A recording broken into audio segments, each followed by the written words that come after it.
ছোটবেলা আমার দাদি দেখতাম যেমন এই ডেকি শাক কাঁঠালের বিচি দিয়ে রান্না করত, তাই আজকে আমিও শাক দিয়ে কাঁঠালের বিচি দিয়ে তিল দিয়ে রান্না করব। আমার দাদিও তিল দিয়ে রান্না করত। তো এই শাকগুলো কিনে আনছি এখানে 60 টাকার শাক।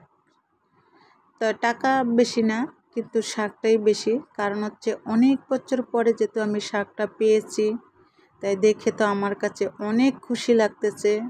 যেহেতু ছোটোবেলা দাদির হাতে রান্না খেয়েছিলাম কাঁঠালের বিচি দিয়ে তিল দিয়ে ডেকির শাক দিয়ে।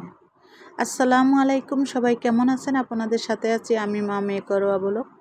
দূরে এবং কাছে আমার প্রাণপ্রিয় ভাই ও বোনেরা, আপুরা, বন্ধুরা যে যেখানে আছেন, আশা করি সবাই ভালো আছেন, সুস্থ আছেন এবং নিরাপদে আছেন।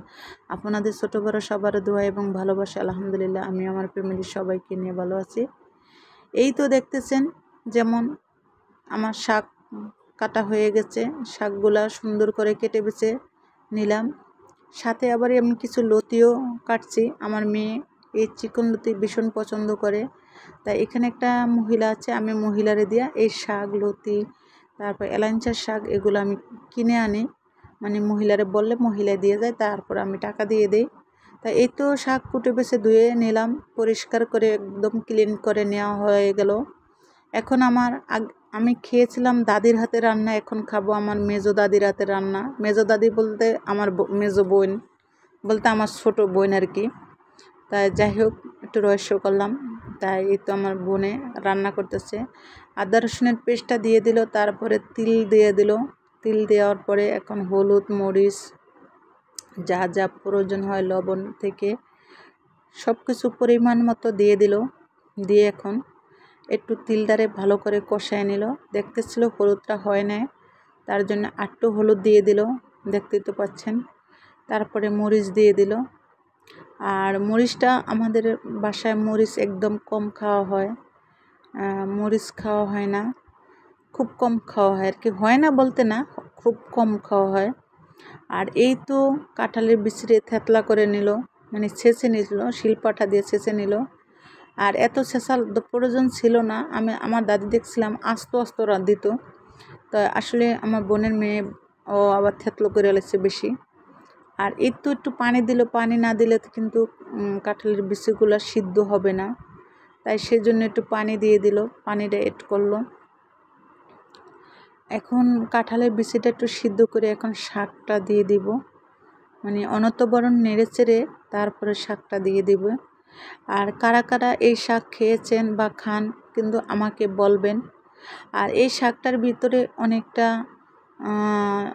পুষ্টিকর আছে, আবার অনেকটা ঔষধি কাজও ভালো। এটা ডায়াবেটিসের জন্য একদম উপকার। যাদের ডায়াবেটিস আছে তারা কিন্তু এই শাকটা খাওয়া উচিত। আর যাদের রক্তচাপ আছে তারাও কিন্তু এই শাকটা খাওয়া উচিত। আর আসলে বিশেষ করে এই শাকটা পাওয়া যায় না, এটা গ্রামগঞ্জে পাওয়া যায়, শহরের দিকে পাওয়া যায় না।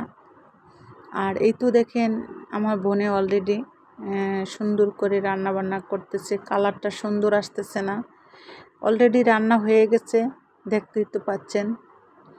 আর শুকনো শুকনো করে খেতে হয়, ঝোল রাখতে হয় না, শাকটা রান্না করলে ঝোল রাখতে হয় না।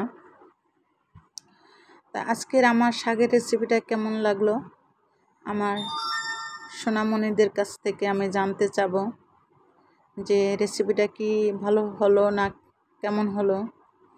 তা যারা আমার ভিডিওটা এই অবধি দেখছেন, লাইক কমেন্ট শেয়ার করতে ভুলে গেছেন, তারা একটি করে লাইক দিয়ে শেয়ার দিয়ে দিবেন সবার কাছে যাওয়ার জন্য। আর এই তো এখন আমি খেতে বসছি, সবাই মিলে খেতে বসছি, কিন্তু কারোর ভিডিওতে আনা হয় না। আর আমার না গ্রামে কি শহরে আমার কাছে শাক পাতা অনেক পছন্দ, আমার কাছে শাক খেতে বেশ ভালোই লাগে। আর গ্রামে গেলে আমি মানে বাজারে গেলে শাক আনবে, আর শাক পাতা খাওয়া শরীরের পক্ষে ভালো। তাই সবাই ভালো থাকবেন, সুস্থ থাকবেন, আল্লাহ হাফেজ।